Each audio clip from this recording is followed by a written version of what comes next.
What is up, everyone? Brandon Ferst, aka First Report, representing the First Off the Bench podcast network. Everyone comes off the bench. We are first. Welcome in to another edition of the NFL Weekly here on the network. We break down everything, of course, going on here in the NFL. We have reached week 10. The official halfway point of the season has passed. That was week 9. Of course, week 10 gets you ready as November has, dawned on us. And of course, with me as always to break it down is my friend and co-host, Raider Jim Martinez. You can find Mr. Martinez at Raider Jim 1090. How you doing tonight, sir? Hey, I'm doing great. Brandon, where has the time gone? Baseball is done. Baseball's in the books. Breeders' Cup is in the books. And now we're right down to NFL. NFL, we're halfway through the season. And NCAA basketball kicked off this last Monday. So, wow. I mean, it is just next thing you know, we're going to be putting up the trees and the ornaments and hanging the stockings and all that good stuff. Yep. It's November when Villanova is losing to Ivy League schools, but that's for another day, Brandon. That's for another day. No, yeah, it is. And we always do kind of warn each other or, everyone and mainly ourselves as well. Week 1 is here and it's like, Christmas morning and you're staring at a pile of presents. And before you know it, you open that last one and you're just kind of like, that was fun, but that didn't last as long as we wanted it to. But we are plugging through the season. Definitely 9 weeks down, I should say. I think it's becoming a little more clear. I think the middle pack is still pretty convoluted, but I think we do know who the good teams are, who the bad teams are, or maybe I should say who the great teams are and who the horrible teams are. I think still seeing some back and forth going, but Raider Jim, your thoughts on the season thus far as we, of course, have gone through essentially the halfway point. Yeah, it did take a little longer than I thought it would for us to start getting a clear picture, everything coming into focus about who's good and who's bad. I think one of the big disappointments going into it, and I have no love lost for them one way or the other, but boy, the Dallas Cowboys. And then the other one, of course, is although they put the complete thrashing on the Raiders, the Cincinnati Bengals. It's just not there. And the pleasant surprise to me, again, remains, and I think yours is one of your surprises that you're fond of as well, and that is the Washington Commanders. I just love to see what they're doing right now, and congratulations to them. I agree. I think the NFC East, you have the biggest disappointment and the biggest surprise, and you kind of just laid them out. I don't think I got to lay them out that way as well, but the love of, well, I shouldn't say love affair, but the kind of like cute, cuddly Commanders, that facade goes away Sunday night at whatever 5:00 after the Eagles are done with the Cowboys, because Eagles Commanders next Thursday night, that'll be a big one. And like I said, they're as cute and cuddly as they are, they got some teeth as well, and they have been playing incredible. Obviously the Hail Mary from a few weeks back, but just going out and dismantling the Giants. Okay, yeah, it's the Giants, but we've seen it a lot with really young teams or up-and-coming teams. They'll go up against the team that they should absolutely dominate, and they kind of lay an egg. And haven't seen that. Luckily for Jaden Daniels, we really haven't seen the injury flare up again, and I will knock on wood, because regardless of who they're playing, I do not want to see anyone injured, let alone that young man. Excuse me. But yeah, the Dallas Cowboys, I didn't expect this team to be Super Bowl contenders. I kind of expected the same thing we always see. Quick start, kind of fade towards the end. They'll have their first home playoff game, and they'll lose to the Packers probably in pretty embarrassing fashion. But we might not get that. We might be getting the embarrassing fashion right now. It's hard for me to sit here and as an Eagle fan trash on them too much, because it does kind of come through as it's just a Philly guy. But this is the first week. Last week was the first time I was like, okay, I think the Cowboys are finally toast, because, and as crazy as that sounds, we of course will get to that game with the Eagles to start things off momentarily, but they still are the boogeyman. They still, are the Dallas Cowboys. I don't know. It's November. It's not January. You don't fear the Cowboys in January. The November Cowboys, not this year, but overall have been good. And one final one, and it's in your neck of the woods, Raider Jim. The Los Angeles Chargers. I expected this team to start moving in the right direction under Jim Harbaugh. I did not expect them to move in this direction as quickly as they have. Now, they are the definition of efficient but not sexy. They don't really have a whole lot of skill players that are going to jump. No, not a whole lot of players on your fantasy team. Skill players, I should say, outside of Justin Herbert, are going to be on your fantasy team. But this defense is one of the best, at least points scored. No one scored over 20 points, I believe, this season against the Chargers. It's the offensive line has continued to get better, and it's this is the way Jim Harbaugh builds teams, whether it's at the NFL level or at the college level, and it's building the offensive line and the defense. It's not flashy, but you get those two things figured out, then we go find the flash. And once that happens, I think that could be something to really keep an eye on there. I think they've been a big, big surprise. We did see, and another team that's been a bit of a surprise, and the fact that this decision came down is definitely not a surprise, but our colleague, Coach Brandon Lupian, he, of course, big Saints fan. The Saints started 2-0. I believe they are now 2-7 or 2-6. But yeah, 2-7. I know. So they've lost 7 in a row. And they have not looked good. Carr's come back, still not looked good. But Dennis Allen finally, and I'm not a big fan of cheering or, asking for the firing of any individual, but NFL coaches are a little different. They're going to get paid handsomely not to work. It's a little different than the average Joes like you and me. But Dennis Allen finally getting the axe. Raider Jim, your thoughts? Here's a quote. This is a quote from the Saints executive vice president and general manager. Quote, DA is an excellent football coach, end quote. That was said this week. That was said after they fired the guy.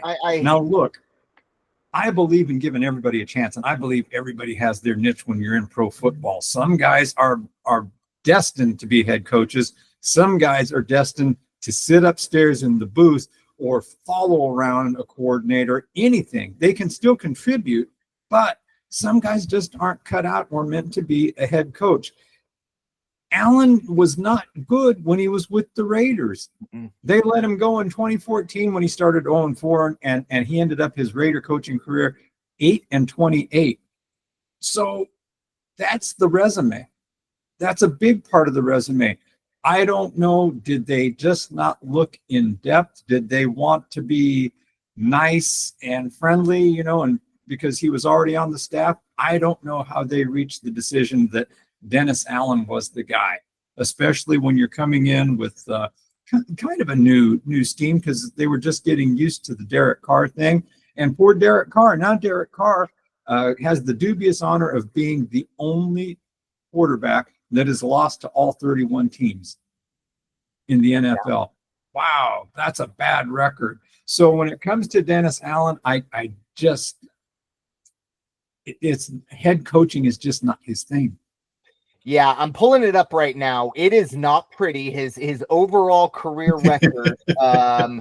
Come on, I don't know why this is so hard to find. Oh, wow, you really want me to go through that whole list. I was hoping, Google would just say, 26-53. That's actually better than I thought.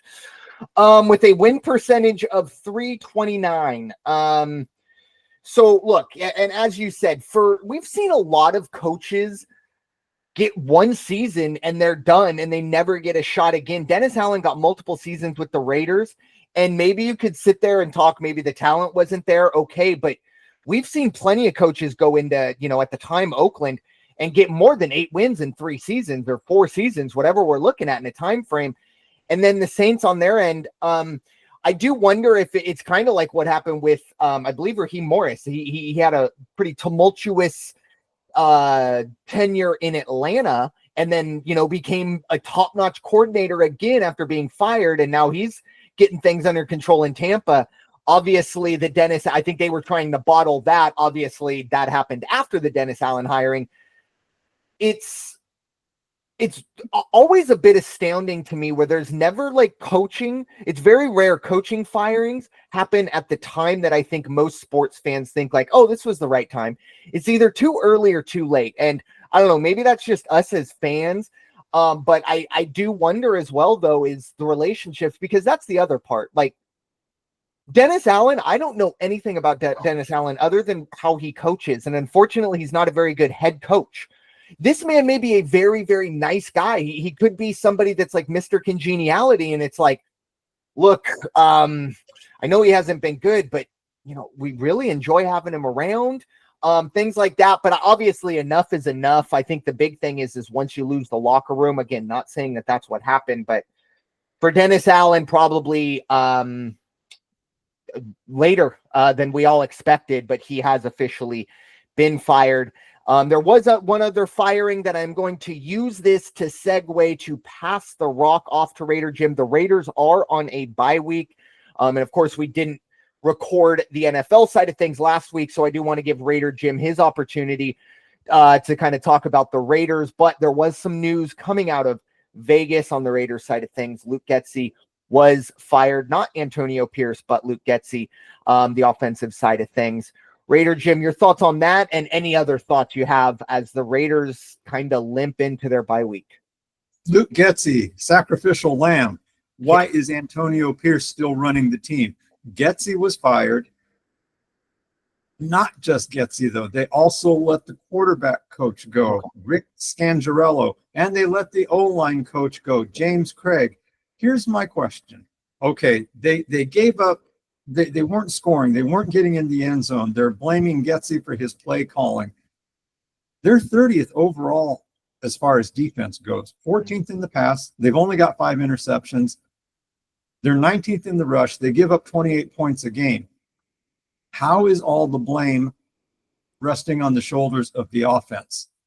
The quarterback coach, you got Gardner Minshew and Aiden O'Connell. It's not like they're giving them the top-notch guys out there to work with. Give me the tools, I can make things work. You don't give me the tools, I'm just going to have to scrounge and put things together that I can. Even Getsy, is it his fault that he's got the running back core that he has? No, it's not. Where does it rest? It rests, to me, with Antonio Pierce.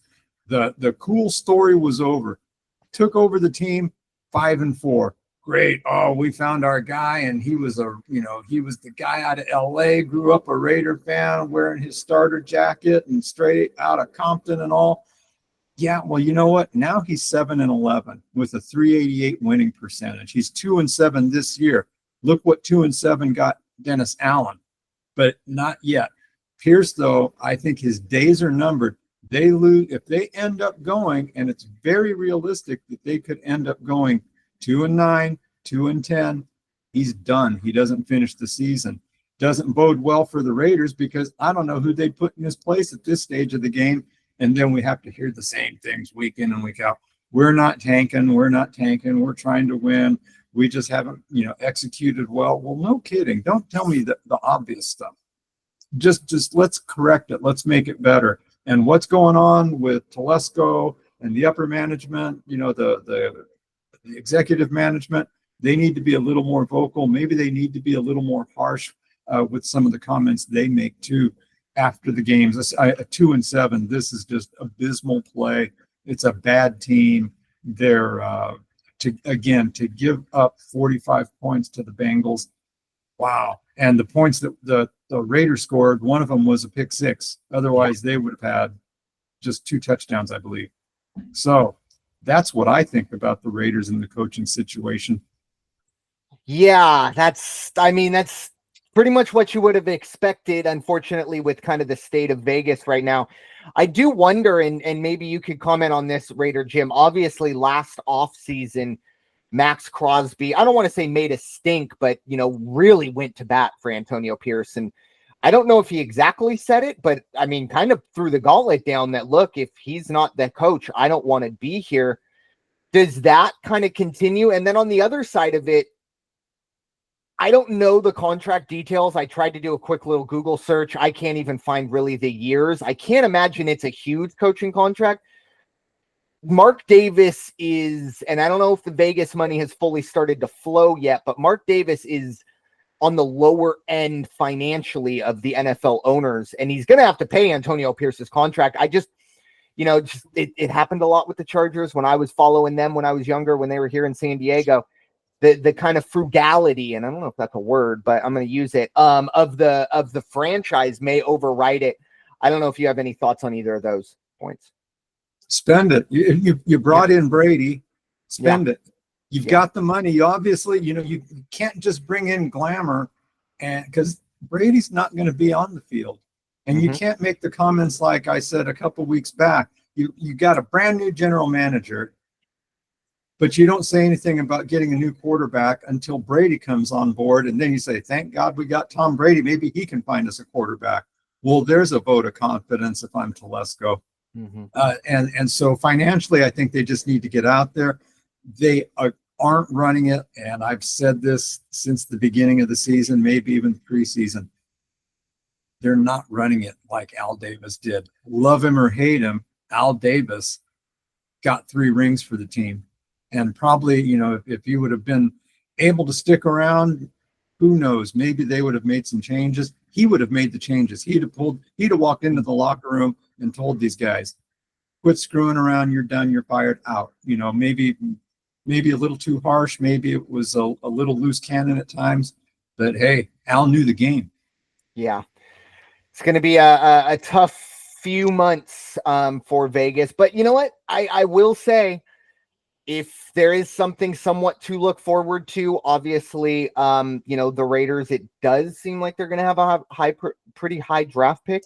Who knows? Maybe Dion's kid. Maybe. Please. No, sorry, too much. Yeah, that was too much. I'm sorry. I shouldn't kick a man. Maybe DeMarcus Russell's kid is in college. I don't know. Oh no. Well, you were the one who put that one out there. Wow.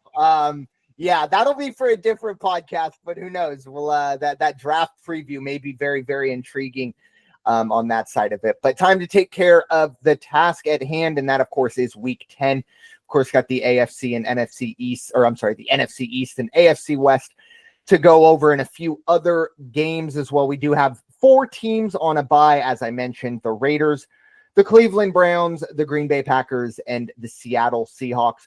We are going to start in the NFC East on my side of things with the Philadelphia Eagles heading to Jerry's World to face their hated rivals, the Dallas Cowboys. Eagles are going to be 7-point favorites. The over-under is 42 in this one. Look, in terms of what I've seen on the field post-bye week, I really don't have any critiques. I think this team has really been firing on pretty much all cylinders. Jalen Hurts is back into that kind of MVP talk conversation. The entire team did not turn the ball over the entire month of October. That's a plus. And this is a team that is running and throwing the ball with a really good defense. The other side of it, however, is the man with the headset. Nick Sirianni is a man that is driving a Lamborghini, but the Lamborghini is like, and this was before my time, but I believe it was Kit. Was that the David Hasselhoff Kit? Yeah. Knight Rider. Thank you. Yeah, like I said, I knew I was going to butcher that. I don't know why that now, but that Lamborghini, like, this team is essentially like, it's like the coach says one thing and they go, okay, coach. And they all kind of look at each other and they have this kind of, okay, like, this is what we're actually going to do. There's just been so many really odd decision-making. Luckily, we haven't seen any yelling at fans or any, hysterics on the sidelines. But even this past weekend, I mean, I didn't watch the game, unfortunately. I was at a family or a friends and family function. I was keeping an eye on things, and Eagles go up 22-0. And I'll be honest, at that point, I enjoyed the festivities, blah, blah, blah. The next time, I really figured out what was going on, I looked down, it's 22-16, and the alarm bells are ringing. Eagles do get the job done over Jacksonville. I would be remiss if I did not say that the Saquon Barkley reverse hurdle was the most unreal thing I've ever seen on a football field. It always blows my mind to see these guys hurdle when they're not in a crouched position. I mean, you're getting 5 feet off of the ground.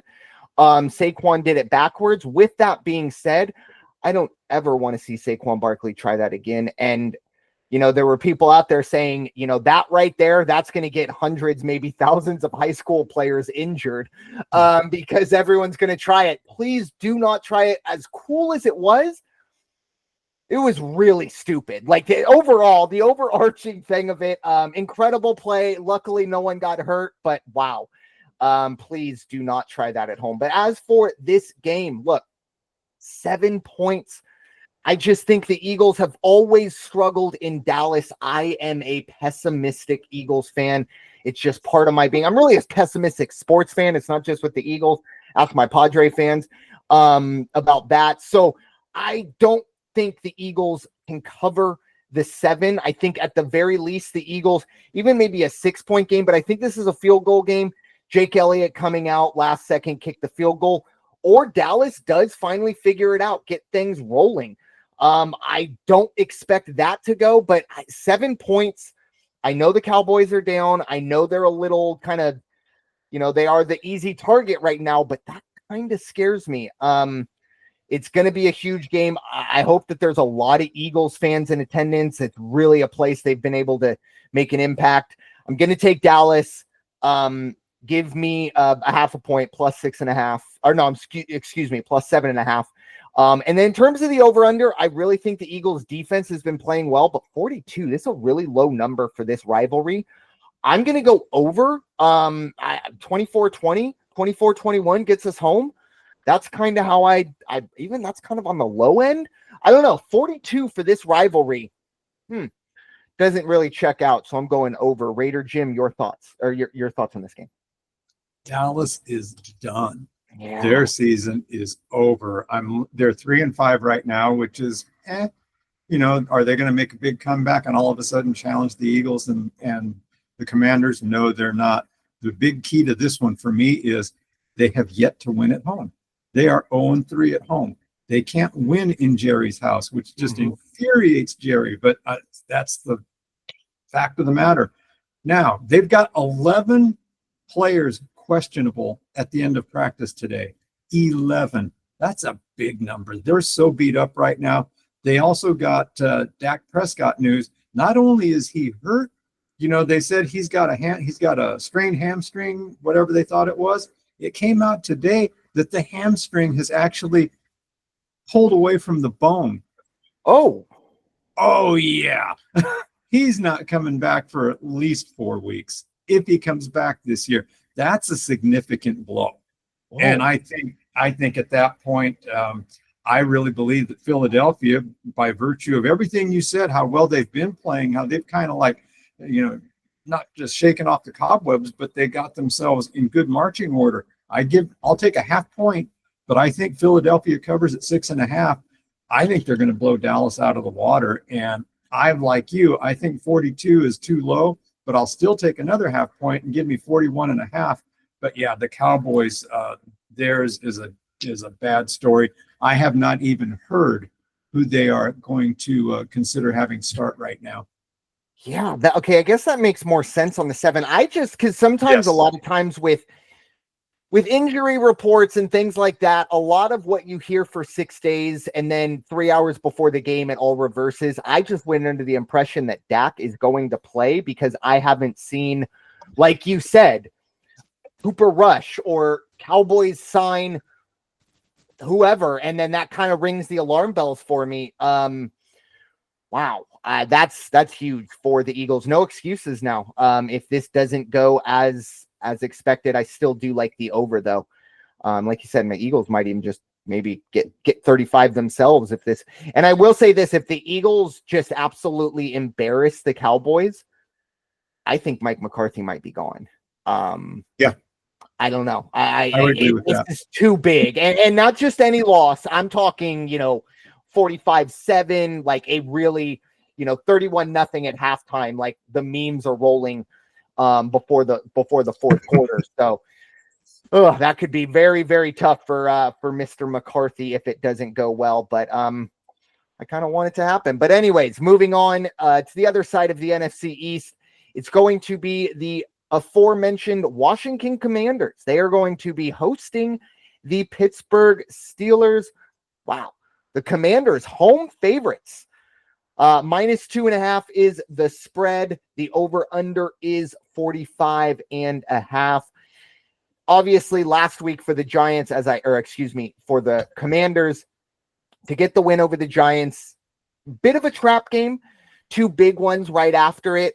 They passed that test, pretty much flying colors. Definitely some mistakes here and there. Think they have the opportunity to clean that up. However, I think this is a mismatch on a lot of levels. I think Pittsburgh's defense is a lot better than Washington's. I think the coaching side of things, I think Mike Tomlin is just maybe not better, but let's just say at the very least more experienced than Dan Quinn, and Dan Quinn has been very good. I'm not discounting that, but Mike Tomlin has probably more experience than pretty much everyone outside of Big Red out there in Kansas City. So can't knock him there too much on that, but 2.5, I think this is an opportunity. I think Washington might be looking at a short week against the Eagles and say, look, we might be putting in game plan stuff for the Eagles on Friday of this week to try to get in, because that Eagles game means a hell of a lot more than this one does. That's just my thinking and the way I'm kind of handicapping this game. It's not like Pittsburgh's offense has really, given me all kinds of hope, but at the same time, this is a Steelers team that wins the same way every single time. They just go out, they run the ball down your throat, they play really good defense, and they beat you 24-21. So with that being said, I like Pittsburgh. Give me the money line. I'm feeling a little sheepish on this one. 45.5. Look, I think if the number goes over that, if this does turn into a shootout, Washington wins and probably covers. So my thoughts, I got to take the under because, as I said, 24-21, that's my ceiling. And I think we could see that. I'm taking under 45.5. That might be the first time that I did not buy a half a point on a -2.5 line. Just throwing that out there. Raider Jim, your thoughts? Yeah, I like this game a lot. I think this could be probably one of the top 2-3 games of the weekend. Washington, here's what I've been impressed with, not only because they're leading their division and they're 7-2, what they're doing is they're playing one game at a time. I don't think they're looking ahead to Philadelphia. I think their whole focus is going to be on Pittsburgh. Defensively, surprisingly, it's not that big of a difference. Pittsburgh's giving up 17 points a game. Washington is only giving up, I believe, 19 points a game. So they're pretty close. The difference is in the offense because Pittsburgh's only put up, 187 points. Washington has scored 263 points thus far in the season. There's going to be 36% chance of showers in Washington when they take the field.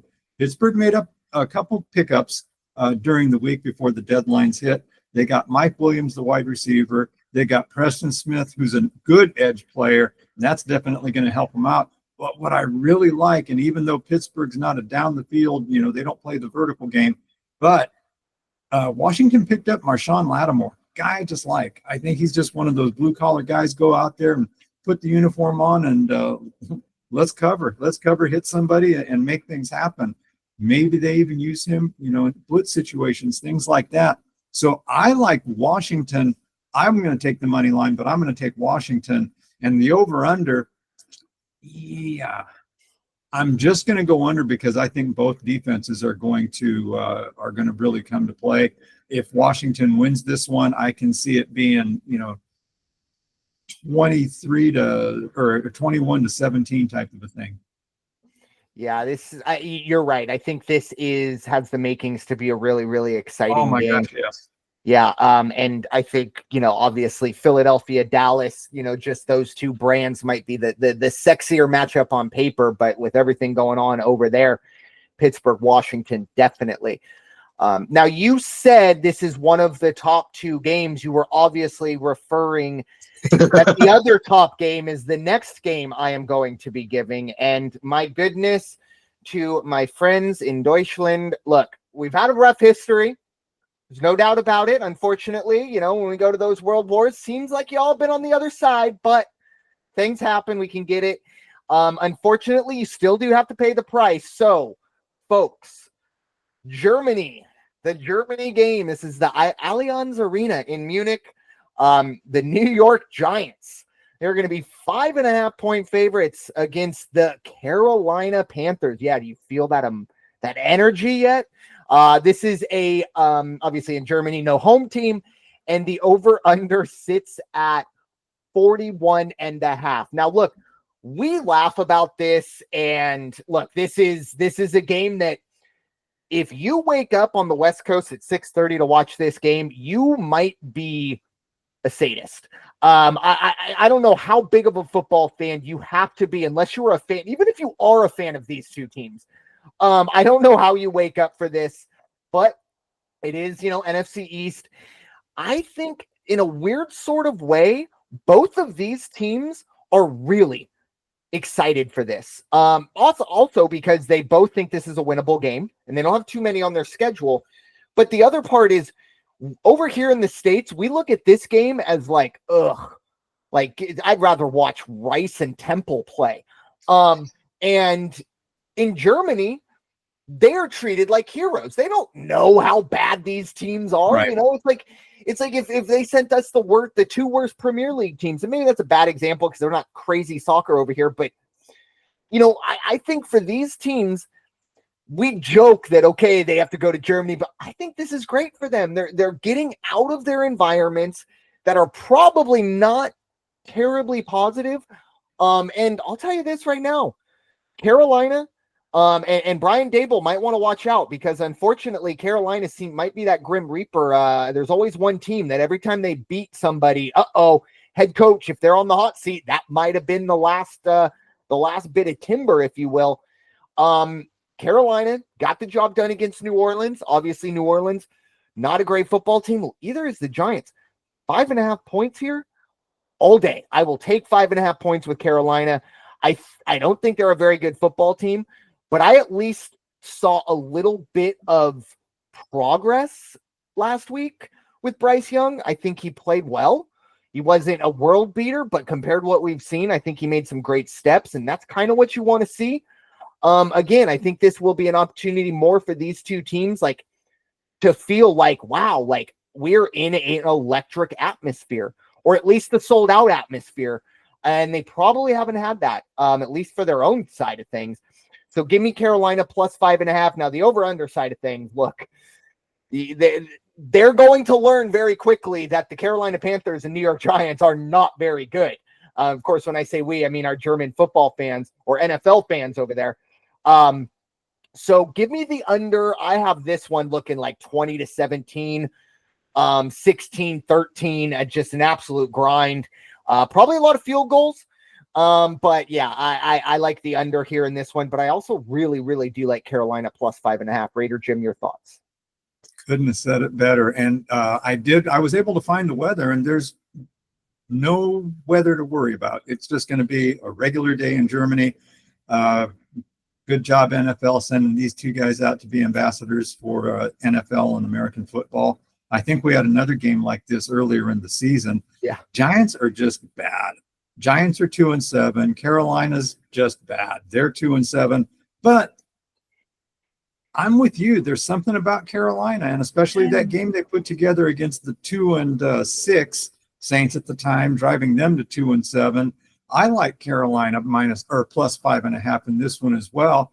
And, Daniel Jones, they just can't get the ball in the end zone. I'm with you. I see 21-17. If everybody's lucky, it's not going to be a shootout. It's not like they have Patrick Mahomes playing in this one. So give me under 41.5 in this one. And thank goodness, God bless all the German fans over there for watching this and getting excited about it. Amen. Yeah, they are going to hopefully enjoy. Who knows? Maybe maybe we all wake up Sunday morning and go, that looked like it was a pretty good game. I doubt it, but you never, ever know. Moving on to the AFC West side of things. I talked about one of these teams earlier as kind of a surprise so far this season. The Tennessee Titans were not that team. They are heading to Los Angeles to face the Chargers. Chargers are going to be 7.5 point favorites. The over-under sits at 38. The AFC West is Raider Jim's side of things. Mr. Martinez, your thoughts? Yeah, you already talked about the Chargers, and they are definitely trending up. They're looking pretty good, holding steady at second place in the AFC West. Then we've got Denver right after that, but that's the next game we're going to talk about. LA Chargers, I like them in this one because Tennessee is going the quite opposite. They're trending down. The only reason they're not in last place in their division is they had a bye week. So they're 2-6, and then Jacksonville is right beneath them at 2-7. Tennessee can't score. Tennessee gives up points. That bodes well for the Chargers. 7.5 is kind of a lot. I might need an entire point on this one and take the Chargers at -6.5. I think they'll probably win by a whole touchdown. And the over-under, I think what's going to happen is Herbert's going to come out and have a good game, and Tennessee will just get a couple points on the board. So give me over 37.5 on this one. But I think definitely the Chargers are trending in the right direction, and they're going to have a nice home game on Sunday. I agree with you. I'm only going to take a half a point. I'll be content with a push on this one. Yeah, 7.5. Oof. Too much. Bring that down. Yeah, that's a tough one. But I would not be surprised to see the Chargers really come out and, like I said, what I talked about earlier, I don't think they have the offensive firepower. They just don't have the weapons to really kind of like open things up, 14, 21 point lead, unless maybe the defense gets you either, advantageous field position or a pick six, scoop and score type thing. But I am content there with the 7. I also do like the over as well. 38. Look, we have talked about the Chargers defense, not giving up 20 points. Chargers offense also kind of struggles a bit.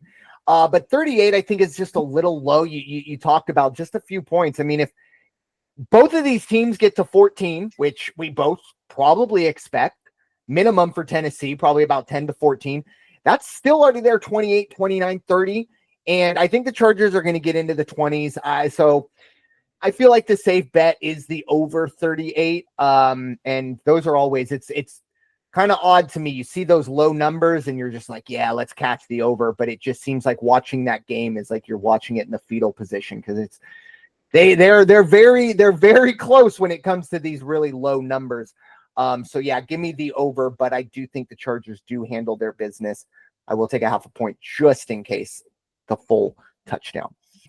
Moving on to the defending and still undefeated Kansas City Chiefs. I will give you a little bit of good news, Raider Jim. The last team to beat the Kansas City Chiefs remains the Las Vegas Raiders last Christmas. So that's something you're going to hang your hat on.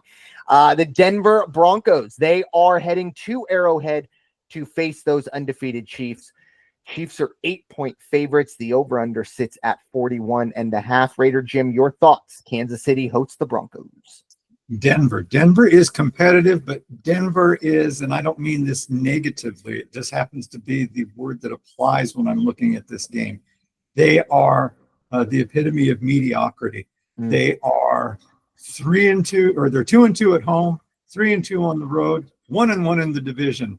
I mean, that's kind of funny, actually. What's going to happen in this one? One of the things that I keep hearing week after week after week, and I heard it again on Monday or even Sunday night, Monday it must have been, Kansas City is the worst 8-0 team that I've ever seen. I've heard different people say that. And that is so, I'm not even sure how to phrase it.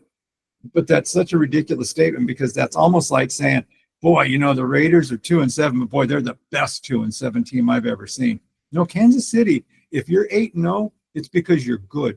You're doing something right. And you look at their stats, they're not putting up a lot of points. Mahomes isn't having the best season that he's had in his career, but he's consistent and he makes it happen when he has to.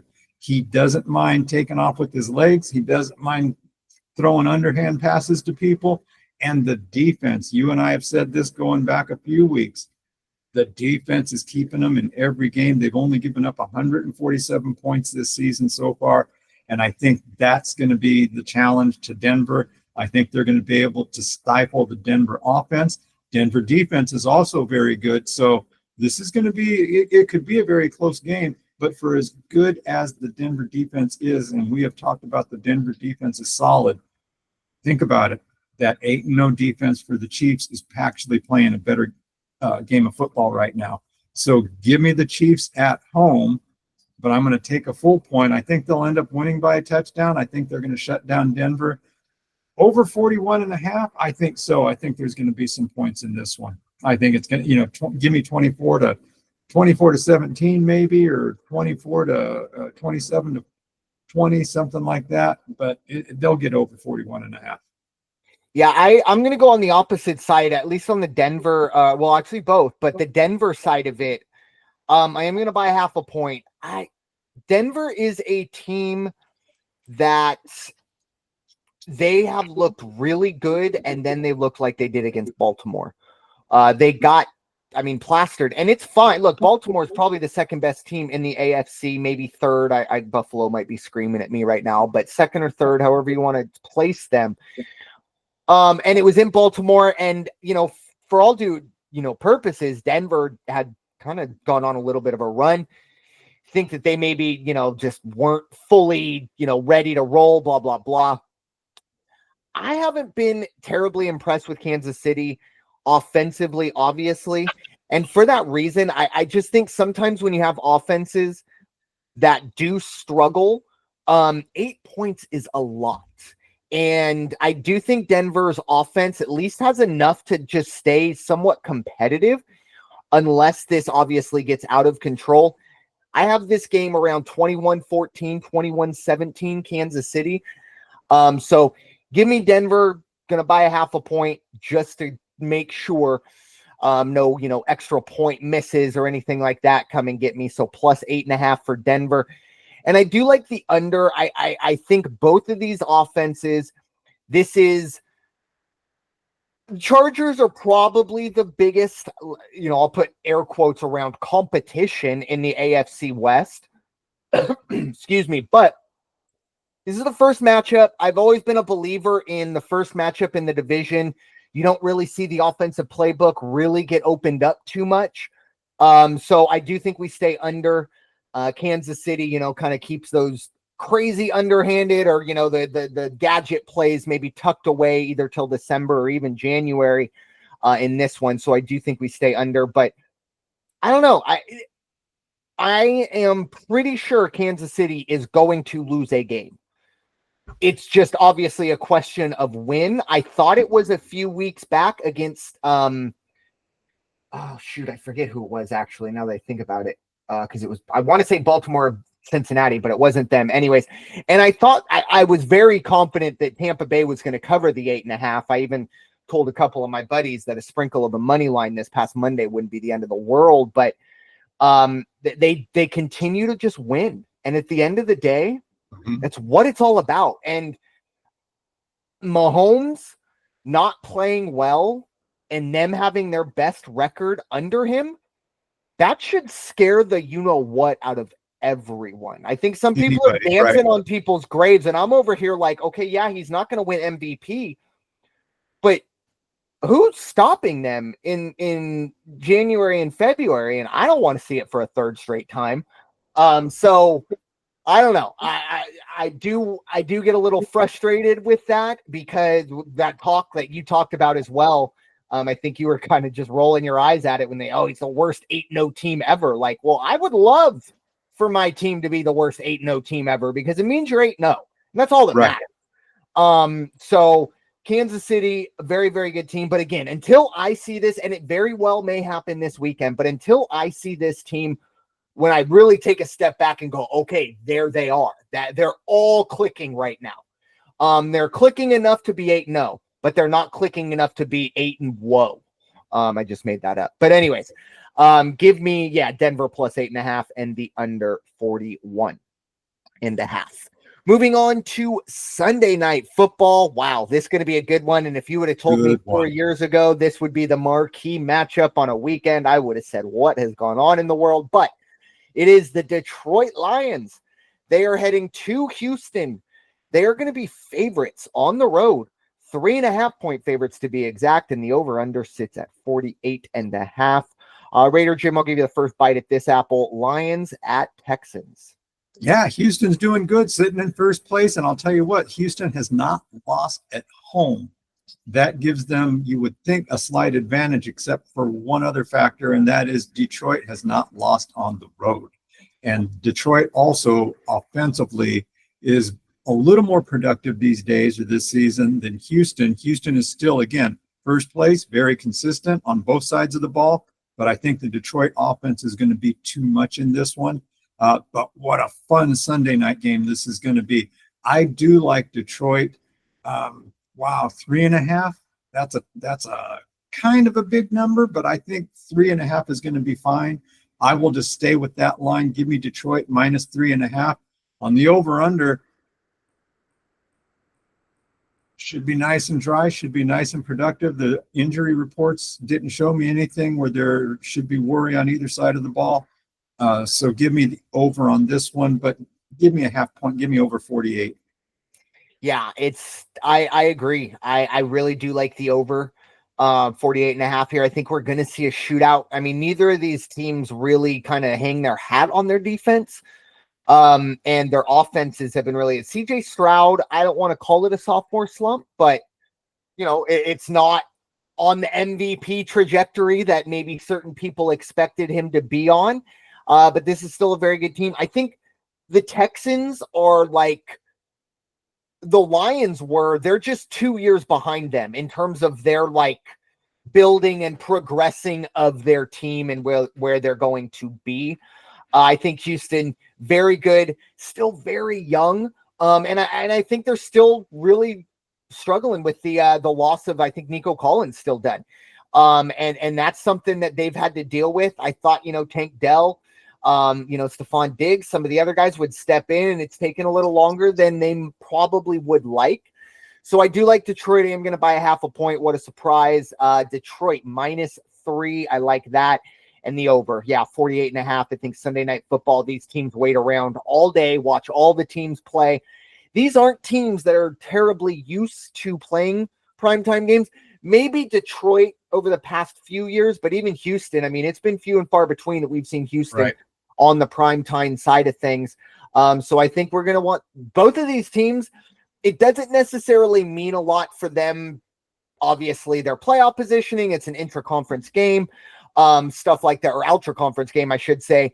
So I think you can kind of, I don't want to say take the loss, but you can maybe gamble a little bit more. And if anybody likes to gamble on the football field, it's Dan Campbell. So we might see some interesting thoughts going forward. But second to final game we'll be discussing, it is the San Francisco 49ers and possibly Christian McCaffrey. He has returned to practice, but the San Francisco 49ers, 5-point favorites as they head to Tampa to face the Buccaneers. Over under sits at 50.5. I'll get this one started. Obviously, the Niners have been probably, you could categorize them as a disappointment. However, they're in a division that doesn't really take advantage of that. 3 okay teams, but you don't have a team that's really separated themselves from the pack. I think the Niners are perfectly fine. I don't think they are as dominant, and it might not be as easy as a road to the AFC or the NFC West division title as it has been. I think they will get things figured out. Tampa, this has been a tough road for them. Obviously, they're kind of finding out the unfortunate side of winning your division. Well, the next year, meet every other division winner. So it's very difficult for these teams. I mean, they just got done narrowly going down to Kansas City. Now they get the other Super Bowl contestant in the San Francisco 49ers, albeit at home. I still like the Niners. I don't know. The Niners are a team that it's very hard for me to quit on them because I think they have all the makings of it in the building. It's just a matter of whether or not it clicks. And I know plenty of people are saying, well, that's what it's all about. I get it, but it's very different than what's going on in Carolina. All right. The pieces in Carolina to fix it are not there. The pieces in San Francisco are. And yeah, that does also include Christian McCaffrey.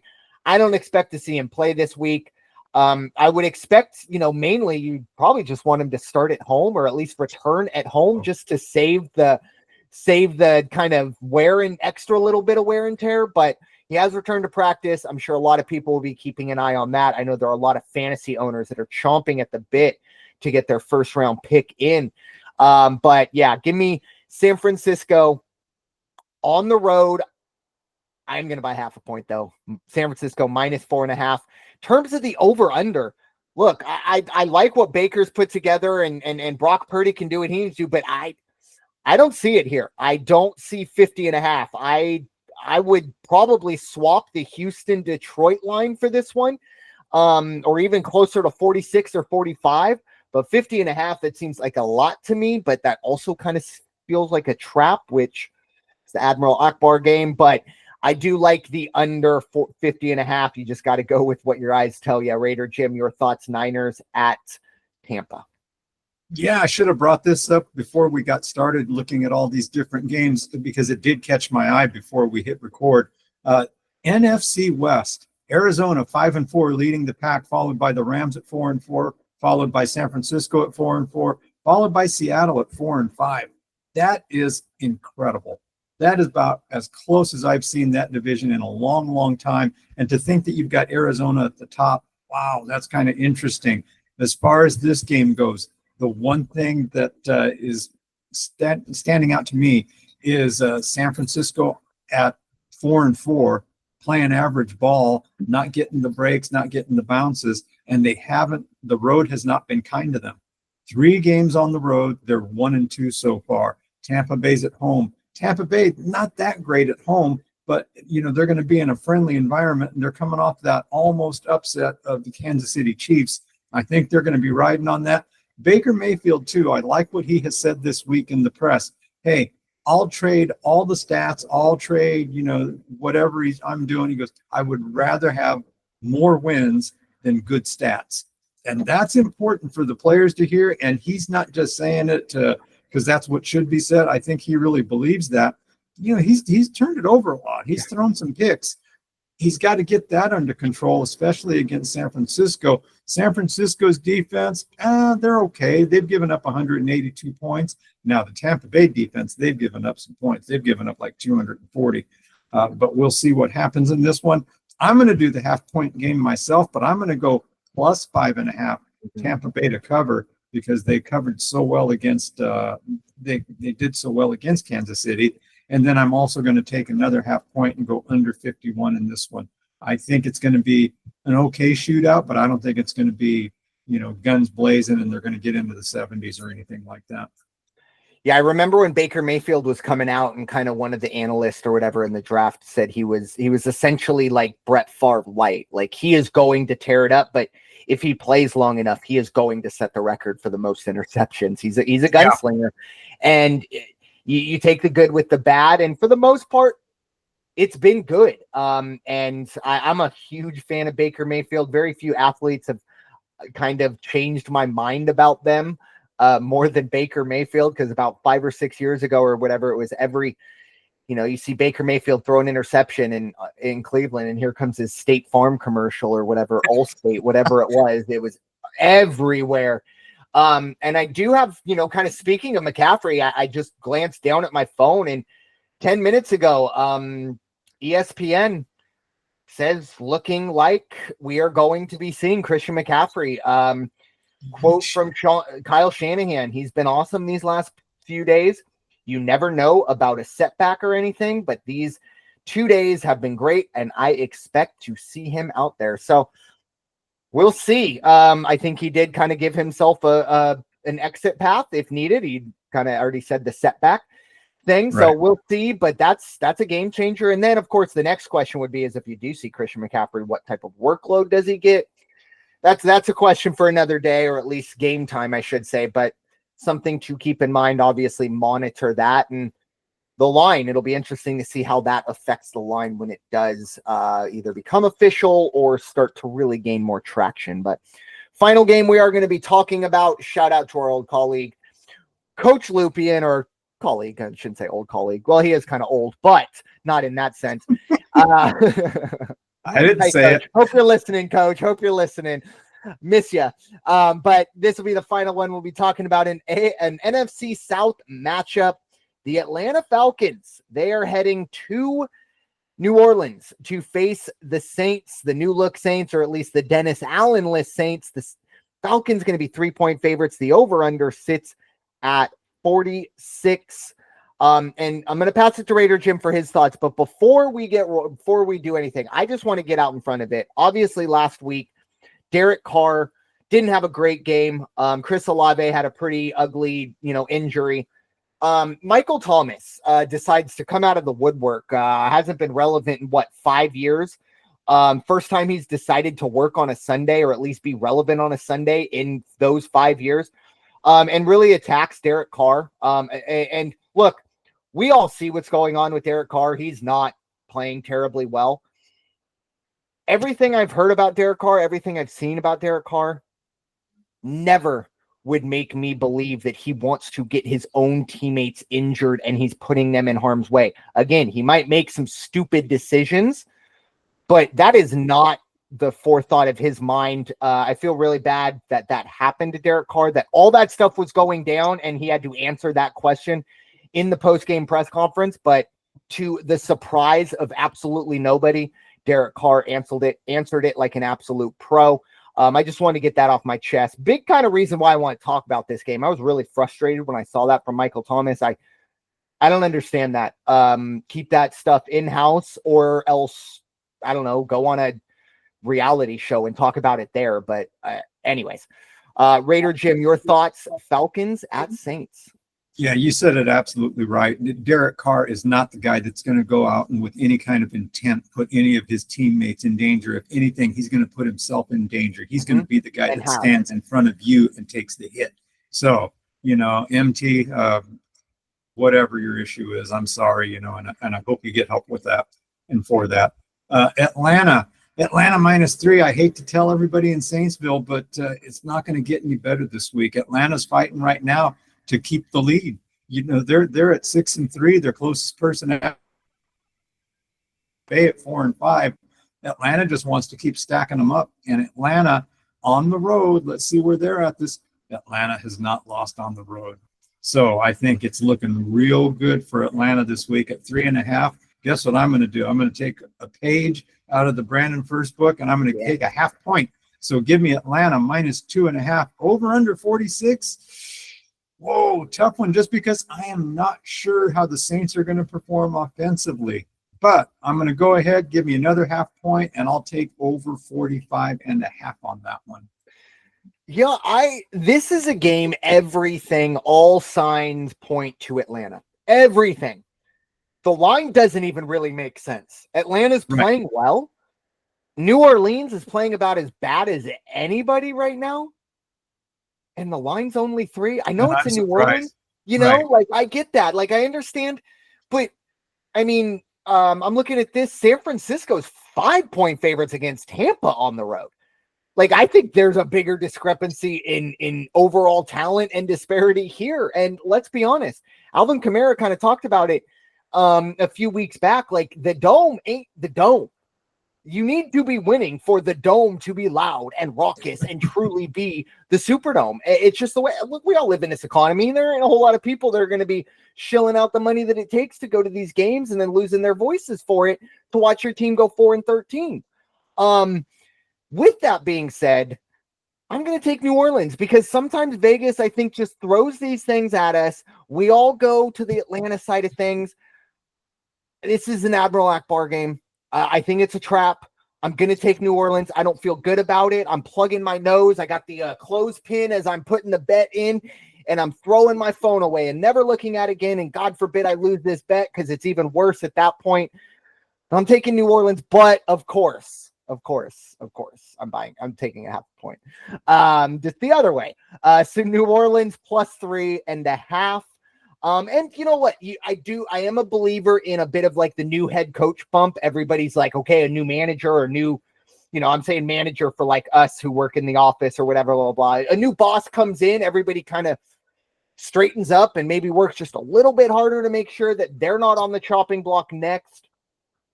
I don't know. Like I said, that's the only lean towards New Orleans, but everything else is going Atlanta.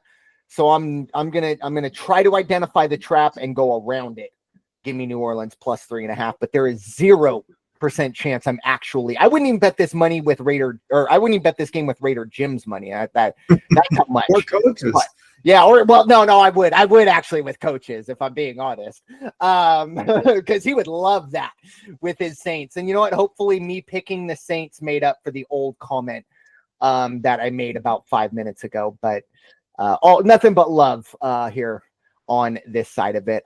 And I hand up, when I put these rundowns together, lately I've been putting the other games and I've kind of just run through them, and we kind of, maybe if we have any, I was distracted. I put this together on Tuesday night, keeping an eye on the election.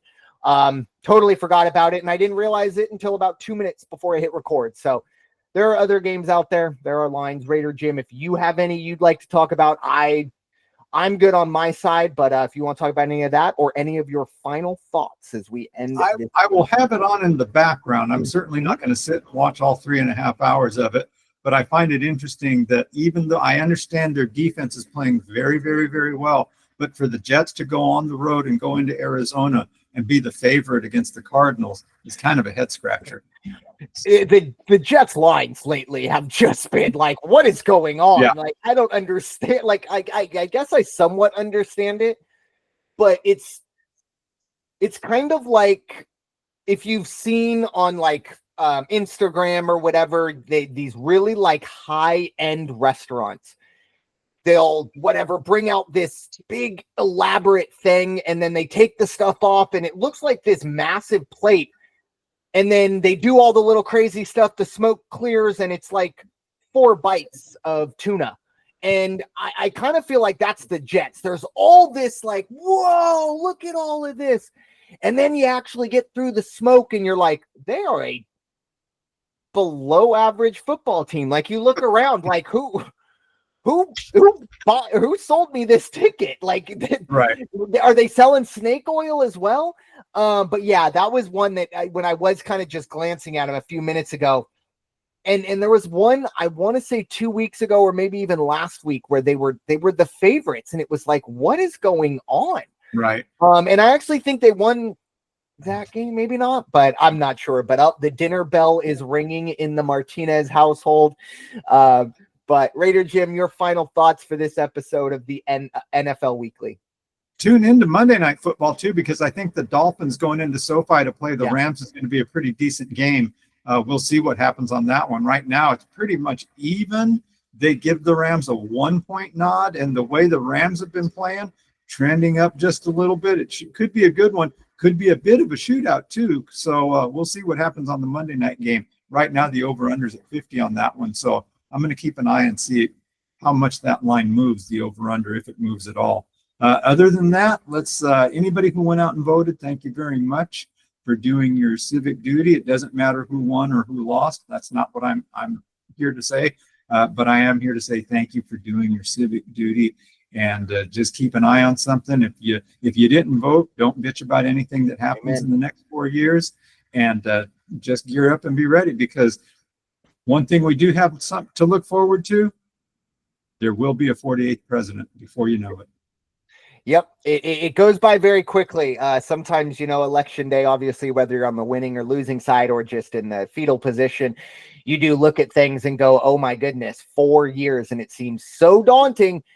And then all of a sudden it's a week before the election and you're like, oh, okay, we survived. But I do echo that as well. And as I kind of told some of my coworkers on Tuesday, no matter what happens tonight, we all got to wake up and go to work on Wednesday. Everyone, in the family, they're all counting on you at the end of the day, no matter who's in that big White House. But my final thoughts. I didn't put my soapbox away. I brought my soapbox out early to talk about the Michael Thomas thing. I'm going to get back on it. Two things in Philadelphia kind of media / off the field stuff over the past few weeks that have really caught my attention. And I just want to take a moment to kind of talk about them. One of them being Jason Kelce's situation at Penn State, where he was, I mean, let's be honest, he was accosted by I'll give him the benefit of the doubt and call him a drunk student, and maybe not other adjectives that have been used about him. That individual used a pretty nasty term for Jason's brother, and Jason reacted. For me personally, reacted better than I would have, especially as big as Jason is. And he did apologize. He apologized for the word because he did use that word back to him. I personally don't care about that because none of this happens if drunk idiot doesn't get in someone's face. Just because you see these people on TV, just because you see Jason Kelce having a great time, partying, doing his thing. Yes, he is a man of the people, but guess what? Most men or people do not like a camera shoved in their face and then people talking about their relatives in that derogatory term.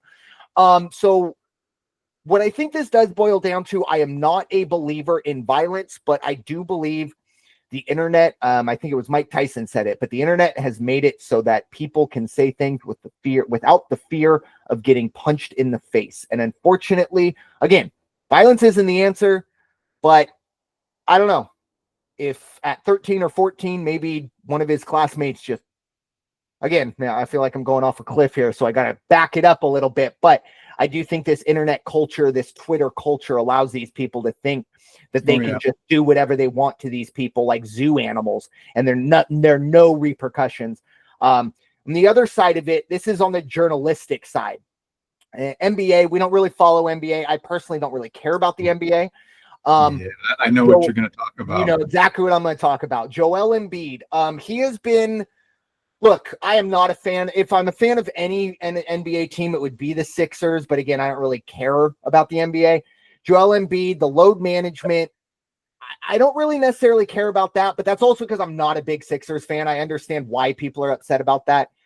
There was an article that was written.